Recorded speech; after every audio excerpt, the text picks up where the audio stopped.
Well, thanks very much for having me. Let me just start by saying that improving diversity in Parliament and making it a more inclusive workplace is something that completely cuts across political parties. And I'm really pleased to appear here with Abena and also with Karen. And just on a personal level, because I haven't actually had the chance to say so, thank you to Karen and her Procedures Committee for conducting the review and the work and operation of the virtual Parliament, and for giving MPs like me with a hidden disability the opportunity to talk about my experience, which was really, really valuable. So I have Crohn's disease, and in 2012 I had major life-saving surgery after I was told I had 4 days left to live. And when I came out of that operation, I was told I would probably never work again. So to cut to the chase, you can imagine that a few years on from that, 8 years on, it was hugely exciting to have overcome a whole load of hurdles and to finally get myself elected.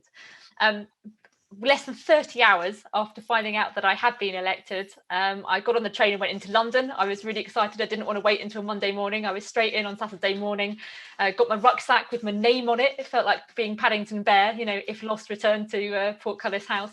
And there's this whole new experience. And I was taken for a tour around all the corridors, and I was shown the chamber and all that kind of stuff. And one of the first conversations I had with the doorman, because there's all these doormen that work around the chamber, and they're very, very helpful. They tell you what's going on, when it's your turn, where the papers are, all that kind of stuff. And they said, "Oh, do you want to leave your bag outside?" I said, No, it's fine. I'll keep it with me. I said, "Because it's got my water in it." I said, "Well, you can't take water into the chamber." I said, "What do you mean?" They said, "Well, if you want to take water into the chamber, you've got to get these little plastic cups." I said, "Well, why are we having plastic cups? Climate emergency. It's a different debate. Little plastic cup, you can have that much water in it." And I said, "But I need my water bottle." Anyway, it's really, really important. And I get a huge amount of anxiety if I can't have my water bottle with me, because one of the effects of my condition and my surgery is that I get incredibly dehydrated. And I said, "Well, you'll have to ask the speaker about it. You have to get permission." As it happens, I did ask the speaker, and he didn't hesitate to say yes, and he was very supportive. But on my very first day in the job, as an MP with a hidden disability, what I was faced with was somebody saying, "The one thing that you need to remain healthy during the day, you cannot have with you." And it was not a very welcoming experience. And then as I got into the swing of things, I wanted to make myself known. That's what all new MPs want to do. You want to take part in things, you want to ask questions, you want to get stuck in.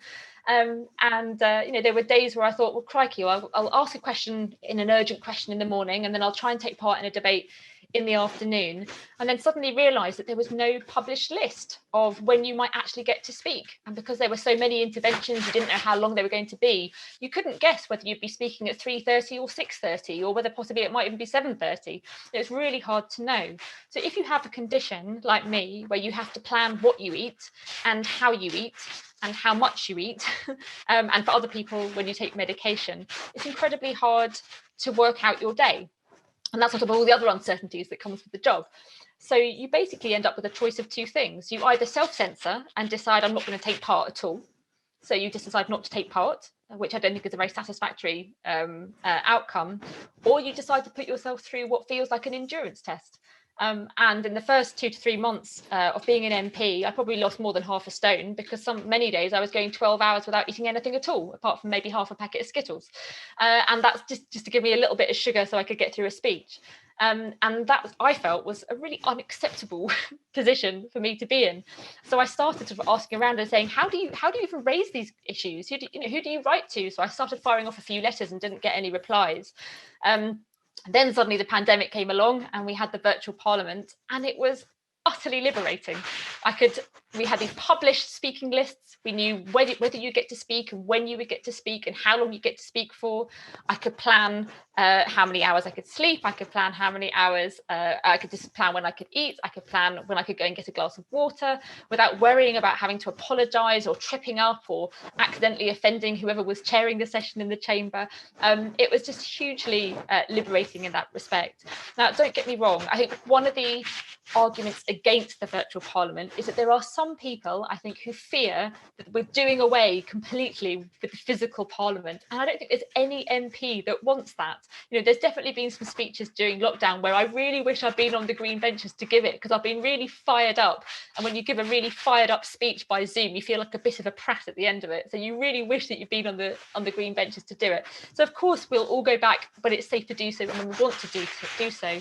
But I do think that if there are days when some MPs have childcare issues, or they're just not feeling very well, or actually they've got an absolute crisis situation with a constituent, but they really also want to take part in a debate happening the same day, why not trust them and give them the flexibility to be able to do that? So I fully and wholeheartedly welcome this report. I absolutely agree that remote participation should continue for those who want to use it as an option, and that all those measures around having a public speaking list, fixed times, scrapping bobbing, which is a bit of a bane of my life, all of those things would certainly make it a more welcoming and inclusive Parliament.